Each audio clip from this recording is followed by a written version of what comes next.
Please. Thank you. Governor, in response to one of my colleagues' questions, you said if we don't do something about productivity, we're on I think you said, structural path to a lower standard, ever lower standards of living. So if in the standard of living of Canadians is what's at stake in the productivity crisis that was a break glass emergency even before the tariff war began. What are some of the things that we need to do something about it? Would repeal of excessive regulation be on the list of things that must be done to solve the productivity crisis? Yeah, actually, I'm just gonna clarify one thing I said and ask Senior Deputy to respond, since she's been leading the charge on productivity. Just to be clear on what I said about the standard of living, I didn't say that the standard of living is going to be ever lower. The standard of living, the economy is going to get back to growth. Our standard of living is going to the standard of living in Canadians is going to improve. But without tariffs, it was up here. Unfortunately, we're now on a lower path.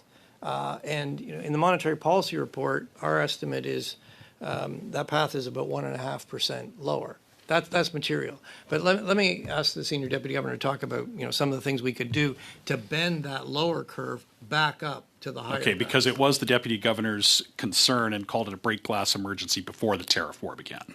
Yeah. Go ahead. Yeah.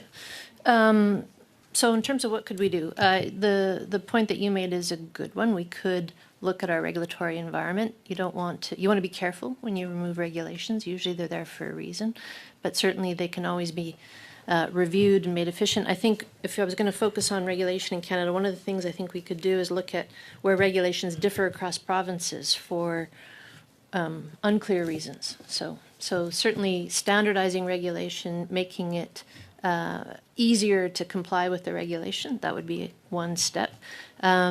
Steps to encourage investment, as the Governor mentioned earlier, whether those are in tax rules or just generally making the country more investable.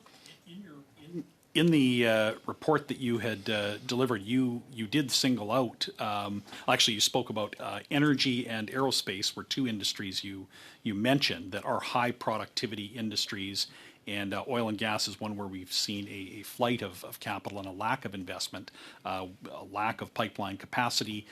Would building pipelines add to the productivity of our economy by enabling us to have the means to transmit that resource? Investments that get our resources to market in general will add to productivity. Okay, pipelines, ports, even other transportation infrastructure. Yes. Okay, so the government has as much as admitted that their regulatory environment is what is preventing these things from being built. That was why they brought in C5 to get over their own regulations that they brought in. So regulations, is that maybe at the core of why we cannot attract investment to high productivity industries like the oil and gas industry? I think it's a factor. Okay, thank you. On interest rates, Governor, you said CPI at 2.4%, core inflation at 3%. These numbers are getting into the higher end of your bound, and yet the bank has dropped interest rates. So if you're at the higher end of the bound but dropping interest rates, is that out of concern for the productivity concerns and the economic prospects rather than? Well, I'll let you. Well, you're right. I mean, our target is for total CPI inflation. Total CPI inflation has been pretty close to 2. It did go up a bit in September to 2.4. But you're right. Our preferred measures of core are about 3. When we look at a broad range of inflation indicators, we think sort of underlying inflation is about 2.5. So yes, that is a bit of a concern. Our concern level, though, has been coming down. If you look at 3-month rates of core inflation, so a little more timely than looking at the year over year, what you see is in the first quarter they were running about 3.5. They're now under 3. So some of that upward pressure we saw on underlying inflation is dissipating. We do need to see it come down further, and that is built into our forecast that we published. So, if that doesn't happen, if instead of core inflation, we have core inflation kind of coming down to total around 2, but if inflation actually was to move up to 3% where our core is, we would be off our forecast. That would get our attention. That's the sort of thing we would respond to. Governor, I'm going to have to end it here. Thank you, Mr. Governor, today we see young Canadians, and we talk to a lot of them. They're losing a lot of hope. Mr. Rogers had mentioned about like owning a home for someone young, unless they have the bank of mom and dad, is basically impossible. A lot of people say they've given up on the dream of home ownership. Some people, I remember the days when 25 years you could pay off the mortgage. Now sometimes it takes that long to save up for a down payment for young people. And Governor, you talked about that it's not just about lowering the interest rate, it's about the cost of a home and the supply itself.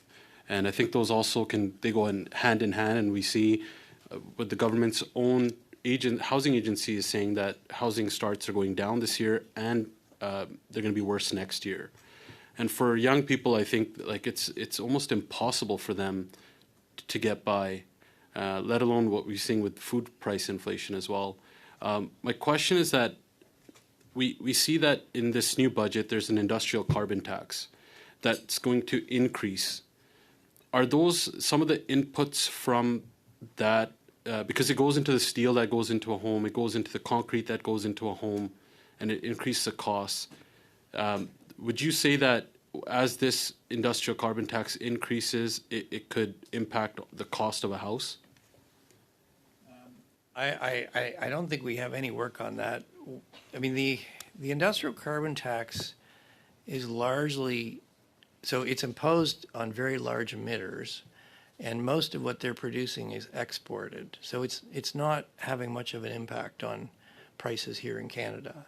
I don't have, our view is it's small. I don't have an estimate. You'd have to get very detailed, almost industry level data to chart through, because it's very indirect. But it's very different than the consumer carbon tax, which is applied directly to consumer goods. That has been removed. We saw the impact that had. It dropped prices, the price level by 0.6. It's taken 0.6 off inflation for 1 year. Okay. The industrial carbon tax is very different. It's a small number of large emitters, and most of what they produce is exported. Right. But with regards to, let's go back to housing. With regards to that, what would it take for young Canadians to have hope again in order to even get a house? If you want to focus on housing, I don't think the place to start would be the industrial carbon tax. Well, I think it would be municipal development charges. Right. It would be, we've talked a lot about productivity. The productivity in building a house has been going steadily down. The time to completion of housing, the graph looks like that. There hasn't been a lot of change in how a house is built. We need to look at things like new modular construction. We've got to look at ways of, we need a lot of houses. How are we going to build those efficiently, quickly, get the cost down, and make them more affordable? That's what's going to make housing more affordable. Right, but for most young Canadians, I don't think we hear a lot about the modular and those. I don't think a lot of young people want to be stuck in container houses. People want to start families. Look, I'm no expert on this, but I did go Yeah. look at a plant, like a plant that is making these. They're not trailer homes. They're pretty nice houses. Yeah, fair. Yes, they're going to look similar, but if you want to build a whole new community rapidly, they're not going to be for everybody, but I think there'd be a lot of people pretty happy to have one. Yeah, and obviously, with what you said, with the supply needs to go up in order for us to have more affordability. But I think that it still is a big barrier for young Canadians who can't save up for even a down payment on a house. Most people can't even imagine leaving their parents' basements today. They're doing all the right things. They're going through school. They're trying to work as hard as they can. Youth unemployment, believe the youth employment rate is one of the lowest it's been, and I believe it was 25 years or something like that. Maybe what I'm trying to say is that you talk to a lot of Canadians. You guys do a lot of, research with young Canadians and other people. What is it going to take for this situation to change, for people to be able to afford things in Canada again? Well, maybe the senior deputy governor can add, but look, I'll Just a just say, brief look, response. I share all those concerns. I think they're real.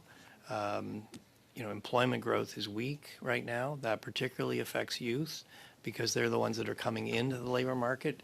If you have a job, there haven't been a lot of layoffs except in certain sectors, but hiring is weak. So yeah, it's taking young people coming into the labor market longer to find a job. That's not helping. I don't know, do you want to? No, sorry, we'll have to cut we're it out of off time, there. okay. We're out of time Saved for by this the round. Thank you.